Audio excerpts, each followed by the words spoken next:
was in life.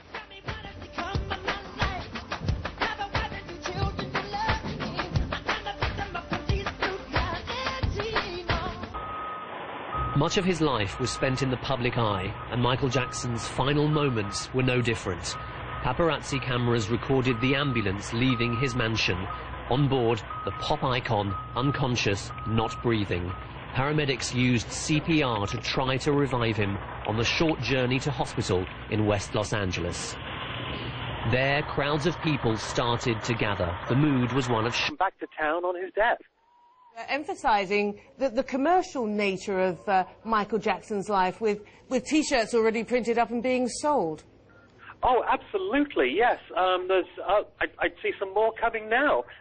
People just must be knocking these things out, and they've got an eager audience here who want to remember Michael, and you know, they're selling them, you know, as quick as I can. I can actually see now somebody being moved on by the police, and he seems to be trying to offer the policeman a free T-shirt to avoid moving him on. But yeah, that's the kind of strange atmosphere we have down here. And interesting also that it seems to be much more of a celebration than of a mourning ceremony for the man that they are so dedicated to. It is like a giant party, and as your previous correspondent mentioned, we are on a university campus here. It's where the hospital is located, and you know, mingling with these devoted Michael Jackson fans are a bunch of students who, you know, just seem to be getting merrier and more animated the longer the night goes on.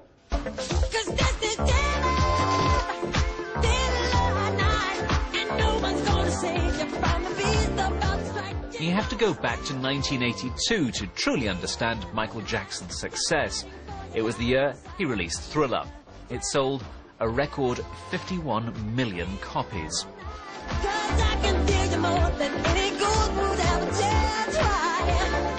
7 of its tracks went to #1, another record. He'd come a long way, and Robin. He rocks in the treetop all day long, been running and singing his song.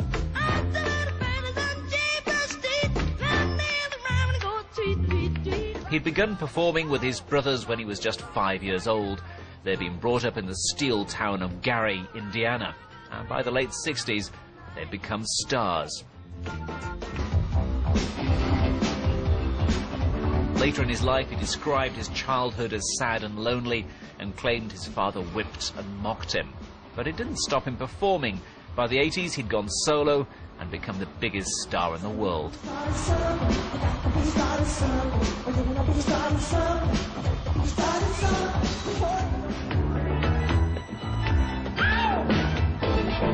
It was dance music with rock guitars, black music that white America was happy to listen to. And while he continued to sell millions, this was his peak both creatively and commercially. He even managed to outbid Paul McCartney when he bought the publishing rights to thousands of songs, including many by the Beatles. But increasingly, it was the man more than the music that interested people. Some of it might simply have been showmanship, such as his close attachment to a chimpanzee called Bubbles, and rumours that he slept in a hyperbaric chamber. But his appearance suggested something deeper.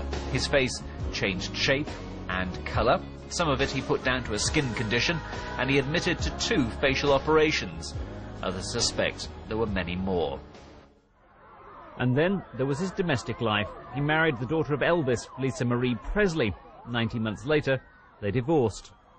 His first 2 children, Prince Michael and Paris Michael, came after his marriage to Debbie Rowe, a nurse who was said to be helping him with his skin condition. And a 3rd child, Prince Michael II, appeared several years later. He may have been prepared to dangle the baby out of a hotel window. He was rather more reluctant to say who the mother is. Of course, throughout all this, he did continue to release records, but critically and commercially, he'd passed his peak. But it didn't stop him spending more and more money on the videos and recordings. Indeed, he became more famous for spending money than for making it. He'd become an odd-looking, middle-aged man whose favourite pastimes were water balloon fights and climbing trees. It was a world of celebrity friends, adoring fans, and endless legal battles. The child star without a childhood had become an adult rebelling against adulthood.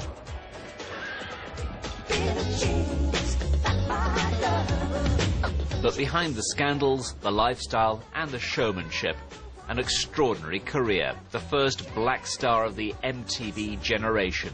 A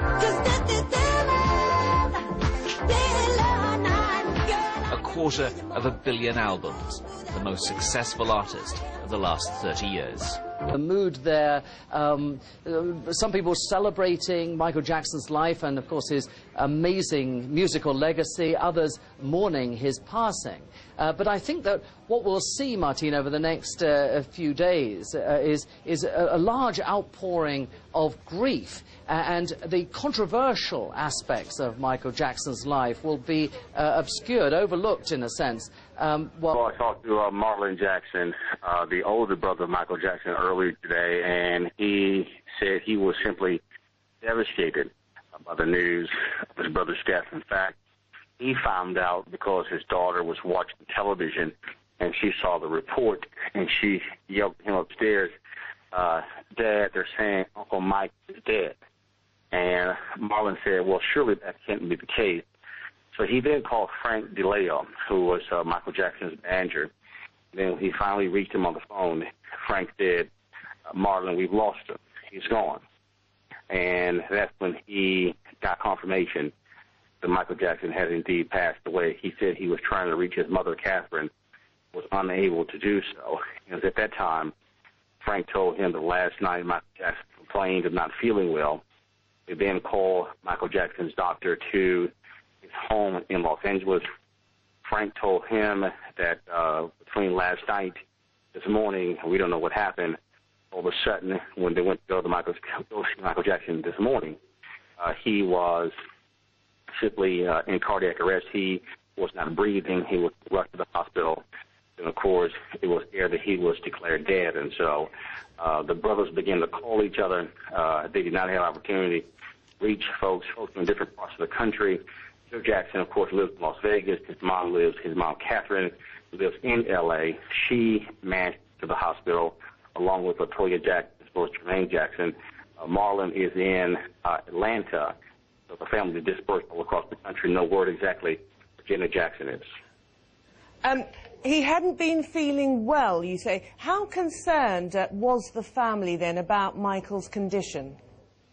Well, actually, I talked to Marlon and asked when was the last time that he talked to Michael, and he said that he did so at a family gathering May 14th. Marlon had returned back from Africa, and he said that at the family gathering, the Jackson family, he said that Michael was looking fine, was looking well. Of course, at the time, all over the summer, we heard reports the spring as well that Michael Jackson, he was in a wheelchair and he was extremely ill. Marlon said that was not the case. He was not in a wheelchair. He was walking around just fine. He was there with his children, enjoying the moment. And he said that was the case come May 14th. So, yeah, we heard those reports. I talked to a couple of folks who said that Lionel Richie saw Michael Friday or Saturday and said, man, he does not look well at all. And so that's what the latest reports were. And so we had the benefit of enjoying him while he was here, and we will enjoy him forever through his music.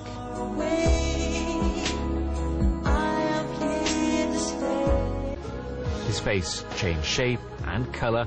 Some of it he put down to a skin condition, and he admitted to 2 facial operations. Others suspect there were many more. Of course, throughout it, he continued to release records, but he'd passed his peak. His appearance was more than odd, and his friends questioned his eccentricities, but also